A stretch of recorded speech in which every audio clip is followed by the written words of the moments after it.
Well, what's your favorite part about Omaha? I mean, just the whole experience. There's nothing quite like it. It's obviously the pinnacle of college baseball, and I mean, I'm just so excited to get back there and play some good teams and play some good baseball. A little bit relieving to go to a park like Charles Schwab, whatever it's called now, with a little bit of a graveyard, a little bit of pitcher's park. Yeah, a little bit, but I mean, you see it everywhere you go that you don't make good pitches and they're gonna make you pay for it. And obviously, it's not always the long ball that'll make you pay, and sometimes those biggest rallies come on stuff that isn't the long ball. So it really comes down to executing pitches just like it always is. And I mean, obviously, it's nice when mistakes don't fly all the way out of the park, but at the same time, it doesn't change the way we go about our business.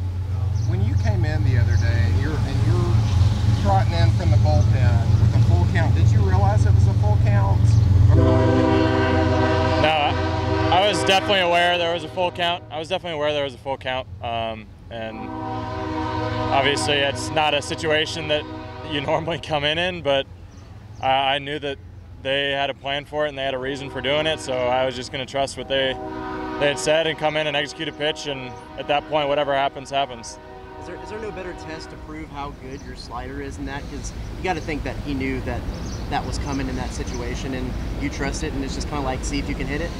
Yeah, definitely. I think it's one of those situations where, we talk about it. Yes, Coach Yeski always talks about it and says it's big boy ball where the hitter knows what you're throwing, you know what you're throwing, and you just got to go out there and execute a pitch. And like I said, he might have been a little bit in swing mode, but like I said, I just went out there and tried to make a good pitch, and fortunately enough, it worked out. I saw on social media that some of your former teammates in Stanford were watching you before the final out. What did that mean to you, and what will it be like to see them in Omaha? Yeah, I mean, when I saw the tweet from them, it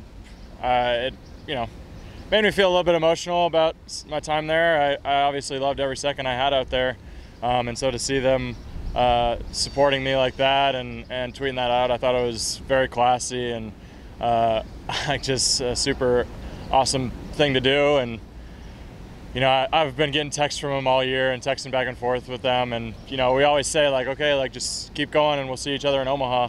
And now all of a sudden it's happening. So it's a cool situation, but at the same time I'm very happy I'm here now, and while that can be cool that it's happening, I'm still here with A&M, and that's the main focus. Saw the sign outside. I know they mentioned a letter. What does it mean to see the support of guys who have been to Omaha, been this before, just been an Aggie before? Oh, it's awesome. It's always cool when you're able to capitalize on the foundation that other people have built before you, because we talk about it all the time. It's not just us that we're playing for. It's not just us that's out there on the field. We're standing on the shoulders of all the teams that came before us. And I think it's just super awesome to hear them, be vocal about it and see their support physically, not just we know it's with us. So, I mean, it's an awesome feeling, and obviously this school is rich in tradition, and to kind of continue that legacy has been awesome. Did you get to watch their game yesterday, and is it cool knowing that if you do face them, it's in the championship series?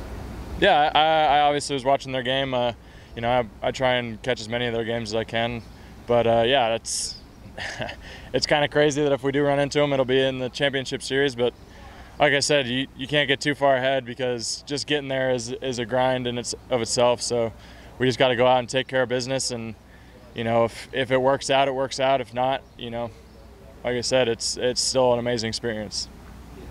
A lot of guys ask you questions about what to do up there, how to spend your time away from the park. Yeah, I mean, I'd like to act like I'm an expert just because I've been there once before, but at the same time, that place is always changing, and there's so many different and cool things to do.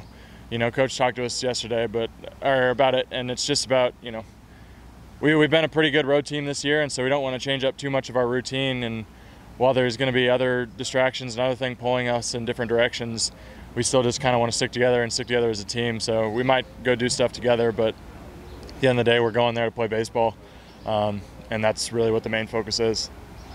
You guys had the opportunity to watch some of the later games with you guys. The teams fight their way into Omaha. Did you get to watch Oklahoma, Virginia Tech?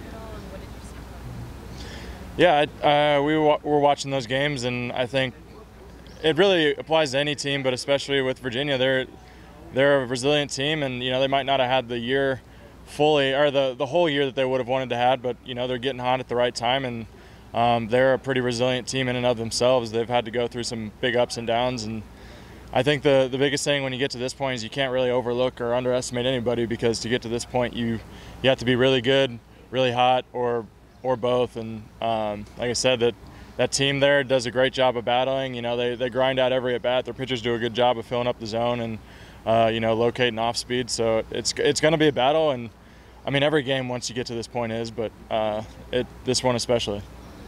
Coming out of the pen and just the way the schedule sets up, where you basically go day on, day off.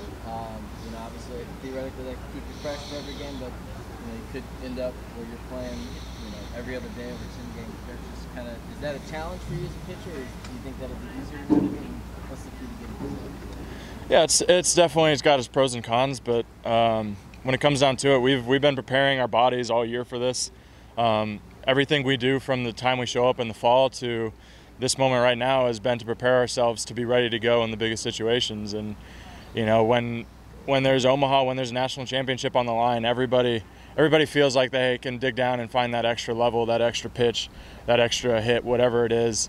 So it's definitely it's a culmination, and it's a result of all the hard work and the process we've been a part of all year. But at the same time, it's also, like I said, it's a big stage, and that adrenaline kind of helps you find another level as well.